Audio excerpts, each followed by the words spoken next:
ప్రభుత్వ పాఠశాలలు తగ్గిస్తామంటున్న రేవంత్ రెడ్డి మాటలు సరైనవేనా?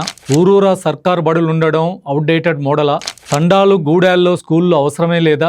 ప్రభుత్వ పాఠశాలలు తగ్గించాలనే నిర్ణయం విద్యారంగాన్ని మేలు చేస్తుందా, నాశనం చేస్తుందా? ఈ విషయాలను పరిశీలిద్దాం. దేశంలోని అతిపెద్ద విద్యా వ్యవస్థల్లో తెలంగాణ ఒకటి. తెలంగాణలో గవర్నమెంట్ స్కూళ్ల సంఖ్య దాదాపు 27,000. ఇందులో చదువుతున్న విద్యార్థుల సంఖ్య 19 లక్షలు. అయితే రీసెంట్ లెక్కలు చూస్తే ఒక్క విద్యార్థి కూడా చేరని స్కూళ్ళు తెలంగాణలో దాదాపు 2,000 ఉన్నాయి. అనేక స్కూళ్లలో అతి తక్కువ మంది విద్యార్థులు ఉన్నారు.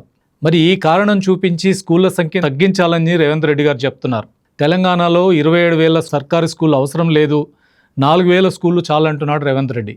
ది హిందూ హడిల్ కాన్క్లేవ్ వేదికగా సీఎం రేవంత్ రెడ్డి ఈ వ్యాఖ్యలు చేశారు. గతంలో రాష్ట్రంలో రవాణా సౌకర్యం సరిగ్గా లేదు కాబట్టి గూడాలు, తండాలు, మారుమూల ప్రాంతాల్లో కూడా స్కూళ్ళు పెట్టారని, ఇప్పుడు రాష్ట్రమంతా రవాణా సౌకర్యాలు బాగా ఉన్నాయి కాబట్టి ఇన్ని స్కూళ్ళు అవసరం లేదంటున్నారు.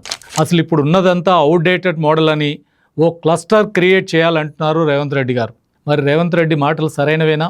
తెలంగాణలో 66 లక్షల మంది స్కూల్ విద్యార్థులుంటే ఇందులో ప్రభుత్వ స్కూళ్ళు, స్థానిక సంస్థల స్కూళ్ళల్లో చదివే వాళ్ళ సంఖ్య 19 లక్షలు.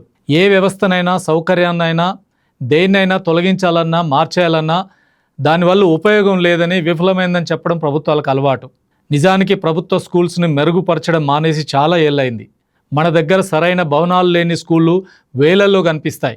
వాటిల్లో ఎలాంటి సౌకర్యాలు ఉండవు. స్కూల్స్ని బాగు చేయడానికి ప్రభుత్వాలు చేసిన కృషి శూన్యం. ల్యాబ్స్, లైబ్రరీలు అసలే కనిపించవు. కనీసం తాగునీరు, టాయిలెట్లు కూడా ఉండవు. అన్నిటికీ మించి తెలుగు మీడియం తప్ప ఇంగ్లీష్లో బోధన అనేది చాలా చోట్ల కనిపించదు.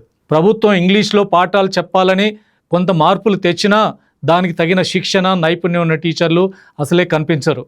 3-4 దశాబ్దాలుగా ప్రభుత్వ స్కూళ్ళ పరిస్థితి ఇదే.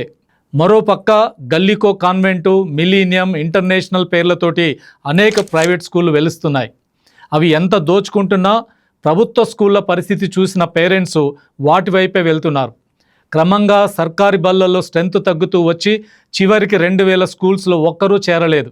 అంటే స్కూల్స్ని పట్టించుకోకుండా గాలికి వదిలేసి ఇప్పుడు వాటిలో పిల్లలు లేరని చెప్పడం ఒకటైతే, రవాణా సౌకర్యాలు మెరుగుపడ్డాయి కాబట్టి ఊరూరా స్కూల్స్ ఎందుకు, కొన్నింటిని ఎత్తేసి మరికొన్నింటిని మెర్జ్ చేసి 4,000 స్కూల్స్తో నడిపించవచ్చని చెప్పడం మరో దుర్మార్గం.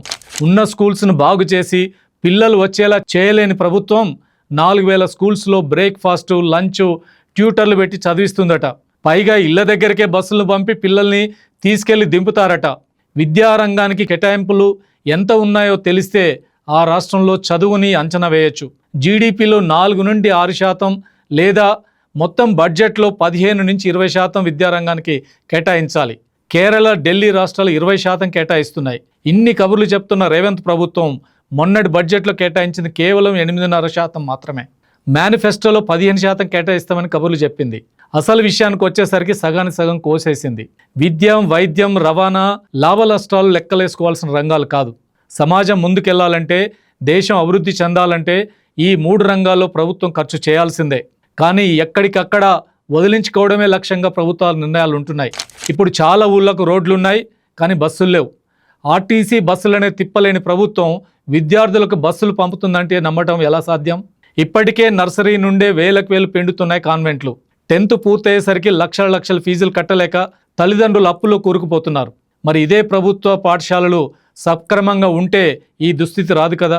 కానీ స్కూల్ అంటే అంతంత మాత్రం బిల్డింగు, అందులో టీచర్లు మాత్రమే కాదు, అక్కడ సౌకర్యాలు, ప్రత్యేక కోర్సులు, నేర్చుకునే అవకాశం, పోటీ ప్రపంచంలో నిలబడేలా ఓ విద్యార్థిని తీర్చిదిద్దే ప్రదేశంగా కూడా. కానీ అలాంటి పరిస్థితి ఎన్ని స్కూల్స్లో కనిపిస్తుంది? ఈ సమస్యలను పరిష్కరించాల్సిన ప్రభుత్వం ఉన్న వాటిని తీసేసి మరేదో చేస్తానని చెప్పడం అత్యంత తెలివి తక్కువ నిర్ణయం అవుతుంది.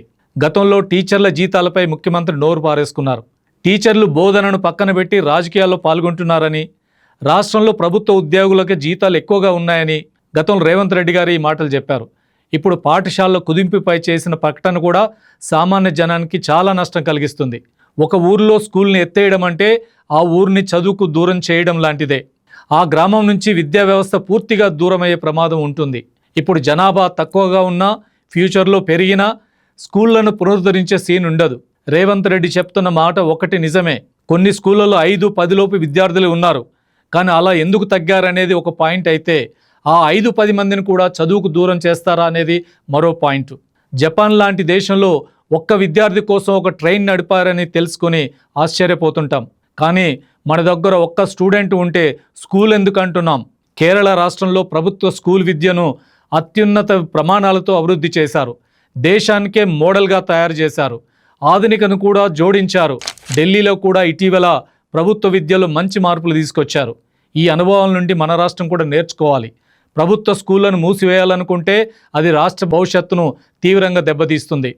పిల్లలకు చదువు అందించడం అంటే అది దేశ ప్రగతి కోసం పెట్టుబడి పెట్టడం లాంటిది.